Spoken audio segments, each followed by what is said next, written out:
alarming with it than a dozen ghosts. As he was powerless to make out what he meant at last, however, he began to think, as you or I would have thought at first, for it was always the person not in the predicament who knows what ought to have been done in it and would have unquestionably have done it too. At last, I say, he began to think that the source of secret ghostly light might have been in the adjoining room from whence on further tracing it seemed to shine. Come in, man, and know me better. Scrooge entered timidly and hung his head toward the spirit. He was not the dogged Scrooge he had been, and though the spirit's eyes were clear and kind, he did not like to meet them. I am the ghost of Christmas present. Look upon me. Scrooge reverently did so. It clothed in one simple green robe, bordered with white fur. On its head it wore no other covering than a holly wreath. It set here and there with shining icicles. You have never seen the likes of me before. Never. Never before have walked forth with my younger brothers and sisters. Me then, for I am very young. Have you many brothers? More than 18 years old. Tremendous family to provide for. And that was really well. I went forth last night and on compulsion, and I learned a lot. Take me away what I learned. Touch my robe. Scrooge did as he was told and held it fast.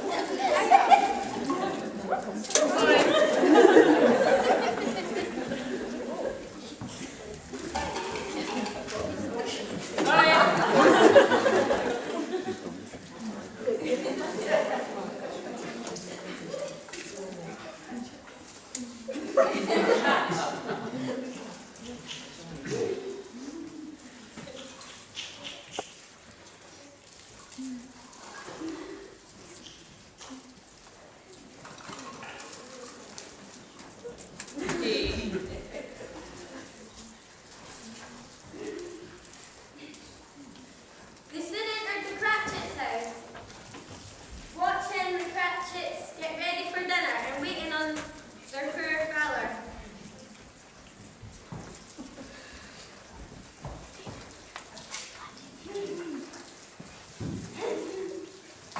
What's everybody small father and your brother, Tiny Tim, and Martha went to sleep last Christmas for half an hour. Martha walks in the door. Here's Martha, mother.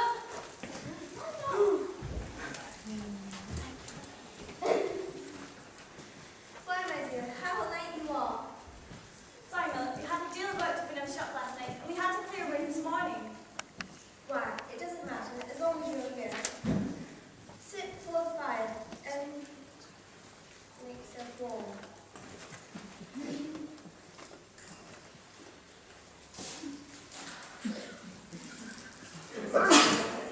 There's shower coming.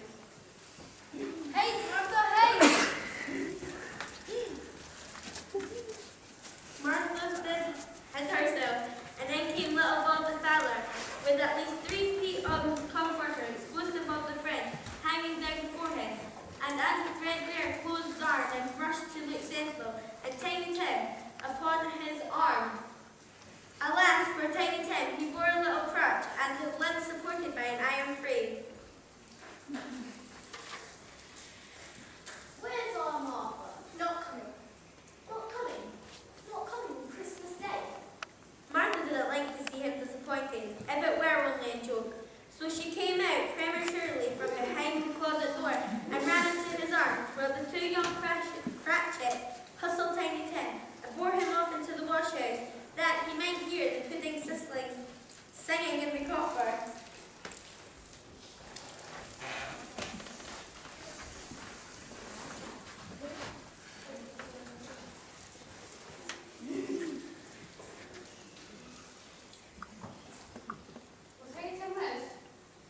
See a vacant seat, perched in the corner.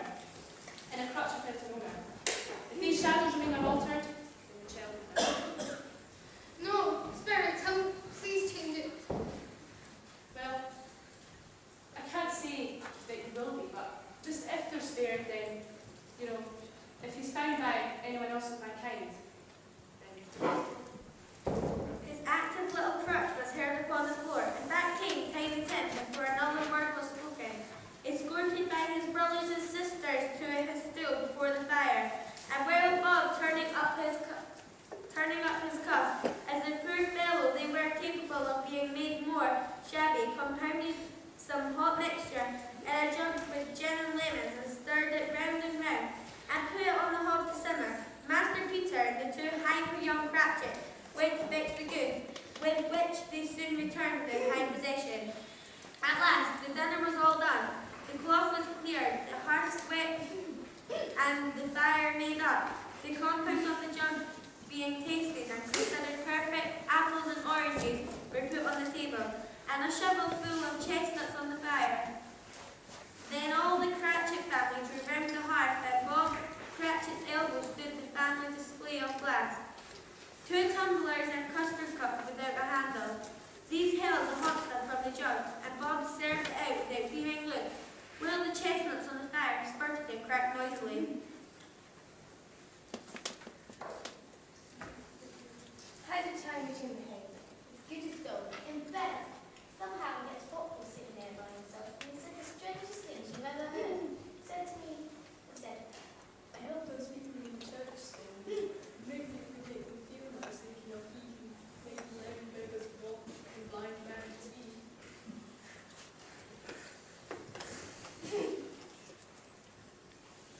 He sat very close to his father's side upon his stool. Bob held his withered little hand in his because of his love for the child.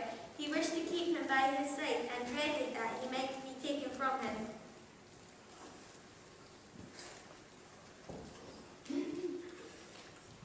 They make a toast to Mr. Scrooge. To Mr. Scrooge, may you have a Merry Christmas. to Mrs. Scrooge. If only I could handle Mrs. Scrooge. As people already know. Here, the children, Christmas Day. To the day there. For you, not Mrs. Scrooge himself. May he be merry and may he be happy. It was a great surprise to Scrooge, while thus engaged, to hear a hearty laugh.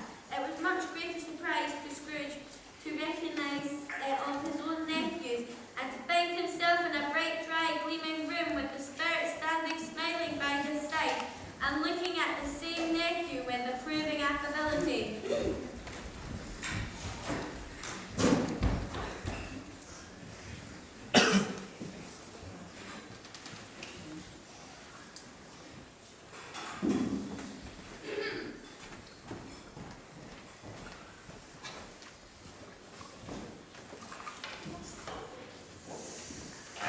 Never at Fred's house. Fred is having a party.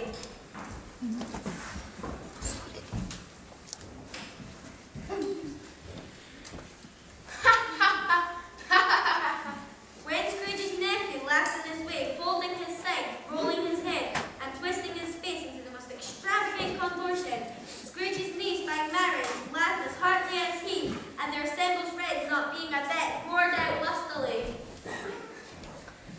He said Christmas was a humbug, as I live. He believed it too. More shame for him then, Fred. He's a comical fellow, that's the truth. I'm sure he was very rich, or at least you always told me so. What of that, my dear? He does not make himself comfortable with it. He does not give him the satisfaction. He does not even give it to anyone. I have no patience for him, Fred. I do.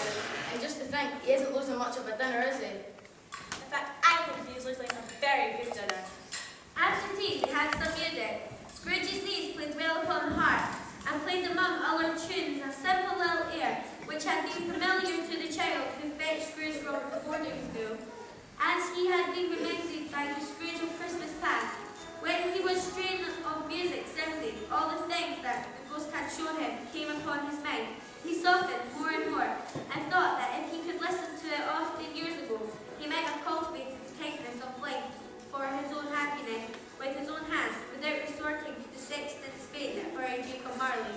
The ghost was greatly pleased to find him in this mood, and looked upon him with such favour that Scrooge begged, like a little boy, to be allowed to stay until the guest departed. But the spirit said it could not be done. Here's a game, it's called Yes or No, where Scrooge's nephew had to think of something, and the rest must find out what. He only answering to their questions yes or no, as the case was. The brisk-firing questions to which he was exposed elected from him that he was thinking of an animal, a live animal, rather a disagreeable animal, a savage animal, an animal that growled and grunted sometimes, and talked sometimes, and lived in London, and walked about the streets, and wasn't made a show of, and wasn't led by anyone, and didn't live in a menagerie, and wasn't killed in the market, and was not A dog. or a cat, or a Monkey. or a Ass.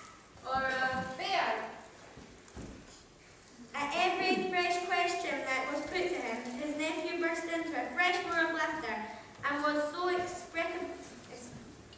inexpressibly tickled that he was obliged to get up off the sofa and stand.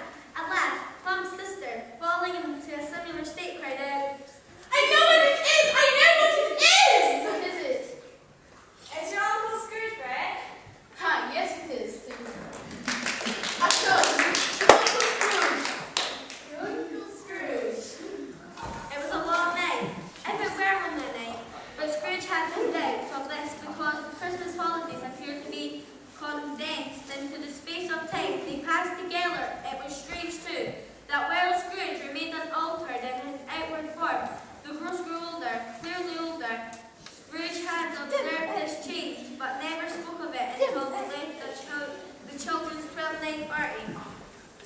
When looking at the spirit, as they stood together in an open place, he noticed that its hair was grey.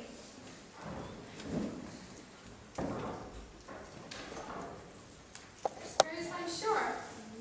Well, they're very brief. Now, it ends tonight. Tonight. Tonight, at midnight. Hark, the time is drawing near.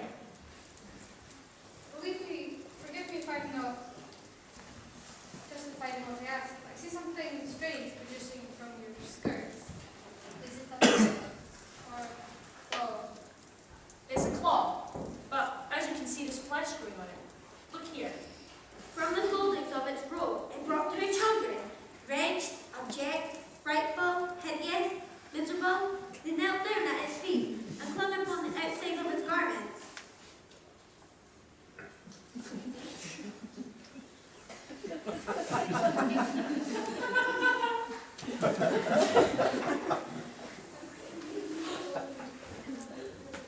As you can see here, this boy is ignorant, this girl is one. Wear them both in all their degree. But most of all, wear this boy. For I can see doom written upon his brow.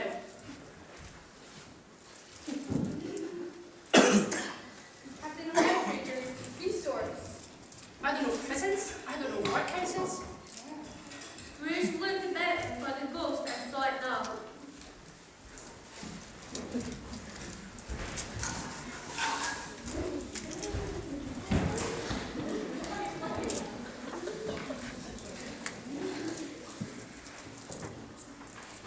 The phantom slowly, gravely, silently approached. When it approached, and when it came, Scrooge bent down